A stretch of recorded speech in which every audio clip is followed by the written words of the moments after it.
Olá, alunos do terceiro ano A, B e E do Colégio Lisímaco Ferreira da Costa. Tudo bem com vocês? Então, pessoal, hoje eu vou fazer mais uma aula relacionado àquilo que eu estava falando para vocês. Eu vou fazer uma série de aulas, tá? Sobre o conteúdo que nós tínhamos que ver, tá? E amanhã, né, sexta-feira, eu vou postar para vocês a prova de filosofia, tá bom? Que vocês terão que fazer, de fato, né? E resolver ela, tá bom? Então, primeiramente, começamos a falar sobre o Renascimento, né? Que após a Idade Média nós vamos ter o Renascimento, que foi o grande movimento cultural que existiu, digamos, aí no sentido que nós conhecemos como, né, Renascimento europeu ou italiano, né? As condições de trabalho intelectual. Então, a perspectiva científica, a teoria matemática, as proporções que possibilitaram a criação de ilusões da terceira dimensão, profundidade, né? Artistas como Michelangelo, como Leonardo da Vinci, né? Criaram a criação da ilusão da terceira dimensão, né? Sobre a superfície plana. E as conquistas da astronomia, da botânica, da fisiologia, da anatomia foram incorporadas na arte. Então, para eles poderem fazer as esculturas, né? Os estudos das esculturas em suas devidas proporções, eles tinham que ter toda uma noção de anatomia humana, né? Porque naquela época, antes disso, era proibido a pessoa dissecar cadáveres, né? Então, com o novo estudo da anatomia, pôde-se talvez desenvolver, por exemplo, uma réplica, né? Da estrutura das esculturas para que iguais ao ser humano, né? Então você tem todas aquelas obras de arte, né? Daqueles de estruturas de estátuas nuas, né? Que são estátuas que representavam as proporções, né? Dos seres humanos aí, né? Além de ser uma criação da inteligência, da imitação da natureza, a estética renascentista era regida pela ideia de que a beleza é a propriedade objetiva das coisas, constituindo na ordem, a harmonia, na proporção, expressamente em matemática. Na visão do Renascimento, a arte tinha atingido a perfeição na antiguidade, por isso merecia ser estudada, né? Então, muitos artistas foram contratados pela igreja, principalmente o Michelangelo, lá para pintar as obras de arte, fazer as esculturas, né? Que são aquelas esculturas que tem até hoje no Vaticano, né? E, de fato, muitas das artes eram pagãs, né? Dentro de uma estrutura católica cristã. Porém, existiam alguns papas lá que destruíram as imagens, né? Se vocês forem, por exemplo, lá em Roma, vocês vão encontrar muitas estátuas com as genitálias delas decepadas. Por quê? Porque de fato, um dos papas mandou cortar, porque isso era a proveniência do pecado. Então, ainda havia, né, aquele resquício medieval de que não poderia mostrar as partes íntimas na estátua, né? Então, foi tudo decepado nesse sentido, né? Naquele sentido mais do próprio homem, né? Decepar a genitália do homem no sentido da estrutura da estátua, né? Você sabe muito bem do que eu estou falando.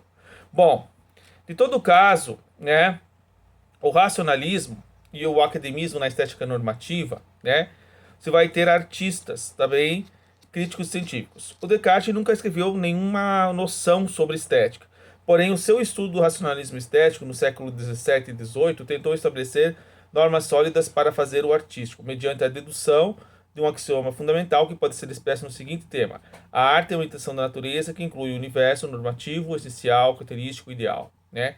O princípio básico da arte, portanto, continua a ser a imitação, embora de cunho idealista, né? Então criava-se aquela ideia da Mona Lisa, das proporções, né? Que seria uma obra do Renascimento, né?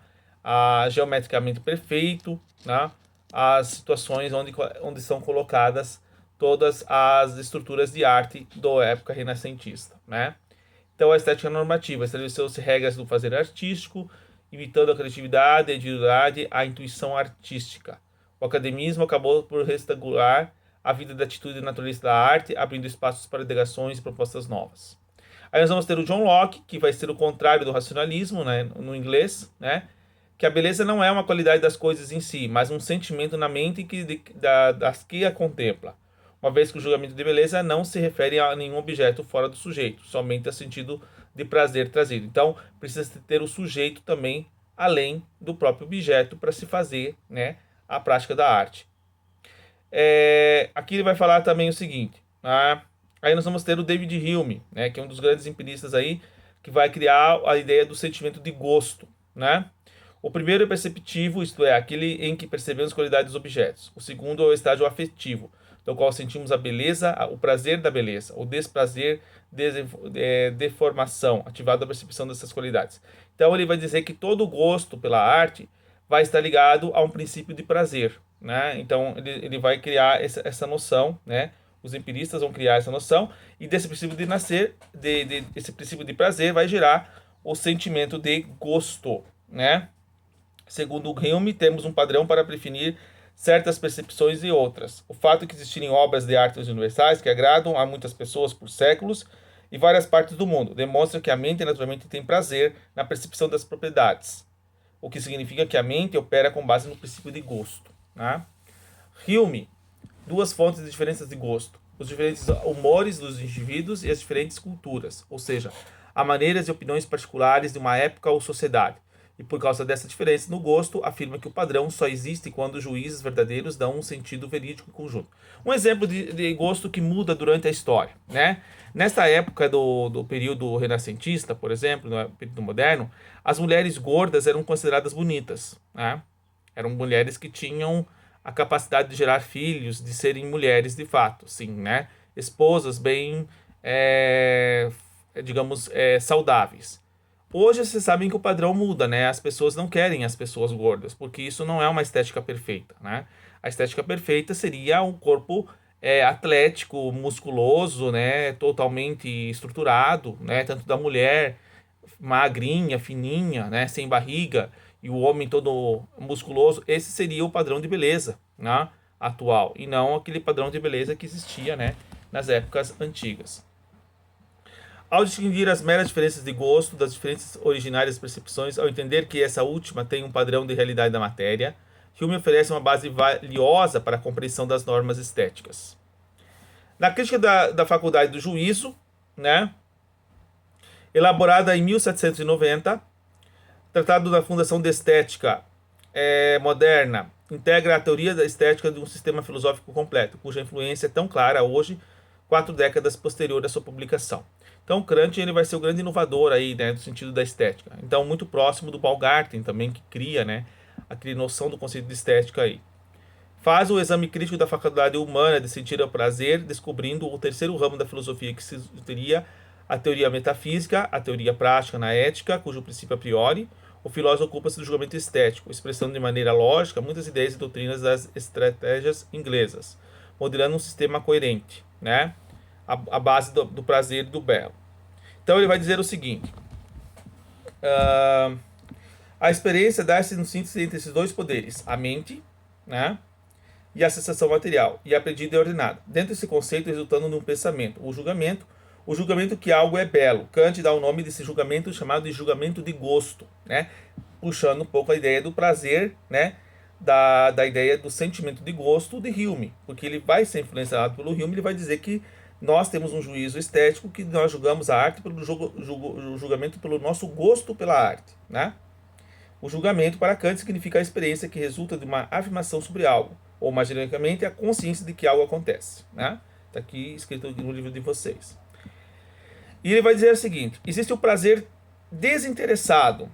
Para que se possa fazer o julgamento de gosto, é preciso que o objeto desse julgamento gere em nós uma satisfação ou uma insatisfação totalmente desinteressada, isto é, não relacionado ao uso de que o objeto possa ter para nós. Quando se diz que algo é belo, diz que lhe produz satisfação. Pelo conceito de prazer desinteressado, Kant diferencia o juízo estético dos juízos morais, os juízos sobre a utilidade e os juízos com base no prazer dos sentidos. A experiência do belo se dá no sensível, independente de qualquer interesse de outro tipo. Então ele vai falar assim: o gosto é a faculdade de julgar um objeto ou um modo de representação por uma satisfação ou insatisfação, inteiramente independente do interesse. Ao objeto da satisfação chama-se belo. Para Kant, portanto, a beleza reside primordialmente na atitude desinteressada do sujeito em relação a qualquer experiência. Atitude desinteressada do sujeito, né? Você considera uma coisa bela, mas você não se interessa por ela.